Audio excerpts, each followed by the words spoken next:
We're living in the golden era of information and technology in one of the most affluent countries in the world.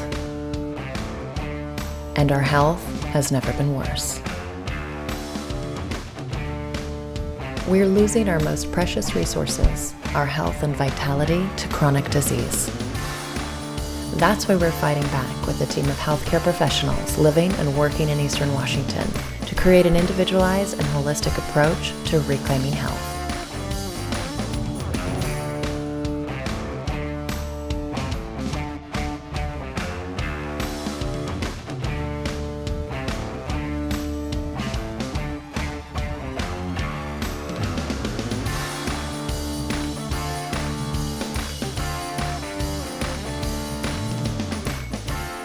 It's time to invest in our future with the Inspirement plan. This isn't a 3-month program that we're on, right? We keep trying things that work for us because this is life. We're in it for life. He had 2 mottos in life, and so he would tell everybody to lace up. And it was really because it's like, lace up, let's do life, let's embrace all of this. Let's take control and really be present in the moment. And then he would always tell you, no bad days. And it was right when I was losing weight and I had a personal trainer and I was training to run half marathons. He would be there waiting for me at the end and just always encouraged me to keep going and to work harder and just to want to be a better person. And that's probably my favorite memory of him, is just always being at the end of my runs. Just had a meeting with Dr. Egbert. He has kind of the overarching view of how all of this fits together. Jacob went through some really, I think, inspiring stuff. About thinking about why is it I'm doing all this, and really it comes down to the fact that I want to write. I had some friends in from out of town, and we went to some concerts and did fun stuff. And the hard part was that I had to enter each of my drinks, and there were several, into the app, and that was painful. I don't love sending that to Jess either. Jamie's next breakthrough is in creating for himself that he is the writer that he wants to be. Sometimes we stumble. There are dips in life. How do we get out of those dips quicker, more effectively, and back on the road that we want to be on in order to live the life that we want to live and be in the driver's seat? It was a Saturday. It was August 3rd. Nick's mom sent me a text and I was at home. She said that he got admitted to the hospital and that they told us he had 3 weeks to live. From the moment that I walked in, it just became my complete life, and that's all that I thought about for the entire month of August. When I got the text message about our team dinner, that was really the only text I was responding to. We had the sneak peek of episode 2. Jamie popped up, and it was the scene where he was working really hard at the gym and there was sweat trickling down his face. I felt really emotional and like I had let him down, because he had been really good about tracking in his MyFitnessPal, and he had been sending it to me every day. And he stopped the day that my brother died. And I felt like he stopped because he didn't want to overwhelm me. And watching that part of episode 2 made me realize how much Jamie is doing it for his health. It is Wednesday morning. The alarm went off at 5. That's what it's been doing. Because now there's a daily morning ritual. You get in the hot tub, have a cup of coffee. That part I don't mind so much. I do a little 10 to 12 minute meditation with my Calm app. And then I write down my goals for the day, both short term and long term. And then write. Oh, I'm tired. So I'm getting, 5.5, 6 hours sleep. And that might be the next thing to focus on. So maybe for my daily goals today, I'll put sleep by 10. It just brought me to that moment. It was so real, and he's working so hard, and I needed to meet with him and to reassure him that I'm here for him and that I'm support for him. And it just made me view him in such a different way. Jamie is all of us, and just watching him in that moment made me realize so much how he connects with every single person in this world, not even in this valley, but in this world. What makes this project sustainable is that it is a transformative process. It allows you to stumble and get back up.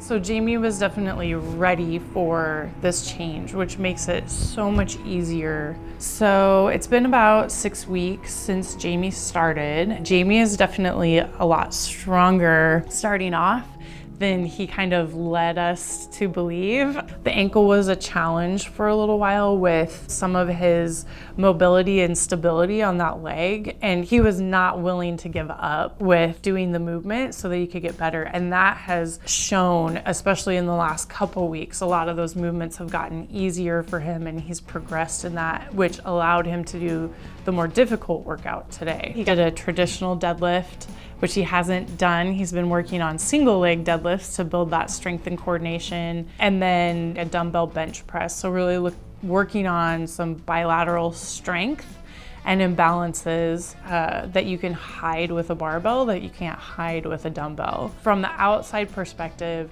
I feel like his confidence has increased. So when he comes in, he's taking that challenge. Like the first thing he said today was, "Oh my gosh, this is all new. I don't recognize any of these movements," but he was ready to do them. It's always really nice to have someone that comes in that's ready to get them going in the right direction because they have a lot of self-motivation. So now that Jamie's built a good base for his muscular endurance and aerobic capacity, he has that motor control, motor coordination down, and we've started doing these 4 horsemen workouts. I was this close to not showing up here today at all. I mean, we're up in Leavenworth, which is 20 miles away, and I'm on my motorcycle, and it was cold, and I was tired, and I did not want to come down here and work out at 6:30 in the morning. Ben was going to be here, and so the idea that Ben has to get up and come down here and maybe have me not show up, I just couldn't take that. Now I'm done, and I think that's actually always the best part of the working out is the being done. When we were first bringing people into CrossFit, we had 4 workouts they would come do, and they would kind of learn the 7 foundational moves of CrossFit, along with some kettlebell, box jump, rowing, med ball type workouts. But it wasn't enough.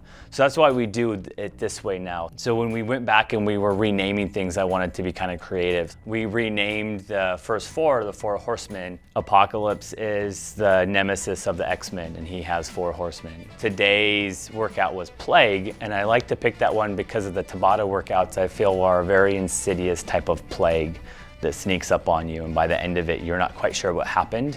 You had this really good plan at the beginning, and then by the end, you're not quite sure how you got to the point that you were at as far as exhaustion goes. So it's sustainable, it's repeatable, but it's still very hard. And Jamie was able to reach that today, so he passed his Plague. I think I'm holding up a little better. I mean, I feel personally like, you know, it's going slow and I'm making some gradual progress, but I'm hearing that I look different, and I'm hearing that clothes fall differently. I can tell things are hanging on me a little differently already, even though I haven't dropped a lot of weight, and that's super encouraging. There have definitely been some pitfalls. I think this idea that you can have an off day, that you can toss it all out the window for a day, but then come back and really not have lost that much ground.